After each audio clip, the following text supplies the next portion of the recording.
नमस्कार दोस्तों, स्वागत है आपका हमारे चैनल पर। आज की वीडियो में हम बात करेंगे ट्रेडिंग इकोनॉमिक न्यूज़ की।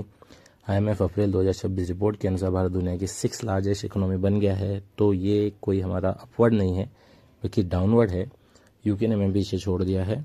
लेकिन क्या ये परमानेंट स्लिप है? रूपी डेप्रिशिएशन, जीडीपी बेस रिवीजन और नॉमिनल रिजल्ट ट्रिपल पी का पूरा खेल समझेंगे। साथ में यूपीएससी प्रीलिम्स और जीएस3 मेंस के लिए इंपॉर्टेंट पॉइंट्स भी हम कवर करेंगे। तो चलिए, हम वीडियो अगर इंपॉर्टेंट लगे तो आप लाइक शेयर सब्सक्राइब जरूर कीजिएगा। शुरू करते हैं दोस्तों। जो आईएमएफ की लेटेस्ट वर्ल्ड इकोनॉमिक आउटलुक है उसमें इंडिया का नॉमिनल जीडीपी जो है वो 2026 का 4.15 ट्रिलियन यूएसडी अनुमानित है और हम 6th पोजीशन पर आ गए हैं, यूएस, चाइना, जर्मनी, जापान और यूके के बाद। लेकिन ये रैंकिंग सिर्फ नॉमिनल जीडीपी पर आधारित है जो मार्केट एक्सचेंज रेट से कैलकुलेट होता है। अब यहाँ पर हम नॉमिनल और ट्रिपल पी में फंडामेंटल डिफरेंस समझते हैं। ट्रिपल पी क्या है? परचेसिंग पावर पेरिटी, जिसमें कि भारत अभी भी लार्जेस्ट इकोनॉमी है, 3rd। ठीक है। यूपीएससी प्रीलिम्स में डिफरेंस बार बार पूछा जाता है। नॉमिनल पॉलिटिकल ऑप्टिक्स देता है, नॉमिनल जो है वो पॉलिटिकल ऑप्टिक्स देता है, जबकि ट्रिपल पी हो गया वो आपका रियल इकोनॉमिक साइज और लिविंग स्टैंडर्ड दिखाता है। तो अब हम जो है वो मुख्य कारणों की डीप एनालिसिस करेंगे कि क्या कारण रहे कि हम 6th जो है वो इकोनॉमी बने हैं, यहाँ के स्लिप हुए हैं। तो पहला तो रूपी डेप्रिशिएशन ही हो गया है आपका। रूपी डॉलर के मुकाबले वीक हुआ है, इसलिए रूपी में ग्रोथ होने के बावजूद डॉलर टर्म्स में जीडीपी कंप्रेस हो गया है। ठीक है। और दूसरा जो है वह है आपका जीडीपी बेस ईयर रिवीजन। फरवरी 2026 में बेस 2011-12 से 2022-23 कर दिया गया था। मेथोडोलॉजी मॉडर्न हुई, GST, digital economy, informal sector बेहतर कैप्चर्ड हुए। नॉमिनल जीडीपी डाउनवर्ड रिवाइज हुआ है, लेकिन रियल ग्रोथ अपवर्ड रिवाइज ही हुआ है। यूपीएससी जीएस3 में बेस ईयर रीजन की सिग्निफिकेंस और चैलेंजेस जो है वो जरूर पूछे जाते हैं, तो आप उसकी तैयारी रखना। ठीक है। अब हम जो देख रहे हैं वो ये हैं कि 1980 से लेकर हम जो करेंट ईयर चल रहे हैं 2020 तक का आप ग्राफ में देख सकते हैं। तो जीडीपी जो है वो हमारी हमेशा ऊपर की तरफ ही जा रही है और ऐसे ही फोरकास्ट भी बताए गए। ठीक है। ऐसा कुछ नेगेटिव नहीं है। जो मेन नेगेटिव पॉइंट वो यही है कि हमारा जो रुपया है वो लगातार कमज़ोर हो रहा है अपने डॉलर के मुकाबले। ठीक है।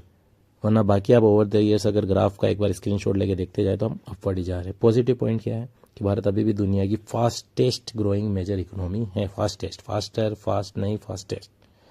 ओके। तो आईएमएफ ने फाइनेंशियल ईयर 27 ग्रोथ फोरकास्ट 6.5% रखा है। इंफ्रास्ट्रक्चर, कंजप्शन और सर्विस सेक्टर मजबूत हैं, लेकिन चुनौतियां भी हैं। चुनौतियां क्या हैं? पहली ये इम्पोर्टेड इन्फ्लेशन। ठीक है। इम्पोर्टेड इन्फ्लेशन, एफपीआई आउटफ्लोज, लो per capita income. Common citizen के लिए जो इम्पोर्टेड गुड्स कॉस्टली हो सकते हैं, एक्सपोर्ट्स को फ़ायदा होता है, लेकिन ओवरऑल एक्सटर्नल सेक्टर जो है वो वल्नरेबल ही रहता है। ये भी एक टॉपिक होता है यूपीएससी मेंस का, क्लासिक टॉपिक है। अगर आप इस पर भी वीडियो चाहते तो मैं एक नया वीडियो बना दूंगा। अब जो मेन चीज़ आ रही है वो अपने फ्यूचर आउटलुक जो है वो कैसा है, क्या हम और नीचे गिरेंगे या ऊपर जाएंगे, यही देखने की बात है। और क्या फोरकास्ट कहते हैं, तो फ्यूचर आउटलुक जो है वो अपना पॉजिटिव है।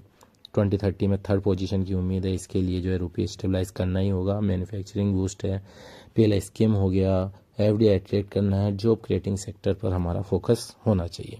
ठीक है। अब जो यूपीएससी एस्पिरेंट है उनके लिए है कि प्रीलिम्स में नॉमिनल वर्सेस ट्रिपल बी में डिफरेंस पूछा जाता है, करंट रैंक पूछे जाते हैं, जीएस3 मेंस में बेस रिवीजन, रुपये इम्पैक्ट और high growth but low per capita जैसे क्वेश्चंस आते हैं। तो ये जो टॉपिक्स है वो आपको कवर करने हैं। ये टॉपिक जो है वो ranking optics versus economic fundamentals का परफेक्ट एग्जाम्पल है जिस पर हम आप बात कर रहे हैं। तो दोस्तों 6th पोजीशन स्टैटिक्स और करेंट अपनी जो करेंसी इफेक्ट है, क्राइसिस नहीं है, ये रियल इकोनॉमिक मजबूत है। फास्टेस्ट जो है वो ग्रोथ जारी है, रैंकिंग से ज़्यादा इंपॉर्टेंट है सस्टेनेबल इंक्लूसिव ग्रोथ और पर कैपिटा जो इनकम है उसको बढ़ाना। तो आप क्या सोचते हैं, इंडिया कब 3rd लार्जेस्ट इकोनॉमी बनेगा? कमेंट में ये ज़रूर बताएं। और अगर वीडियो अच्छी लगी हो, शॉर्ट्स रील्स से ज़्यादा इंफॉर्मेटिव लगी हो तो लाइक करें, शेयर करें, ज़्यादा से ज़्यादा शेयर करें जिससे आपके दोस्तों वगैरह को भी इंफॉर्मेटिव न्यूज़ मिल सके। सब्सक्राइब करें। जय हिंद।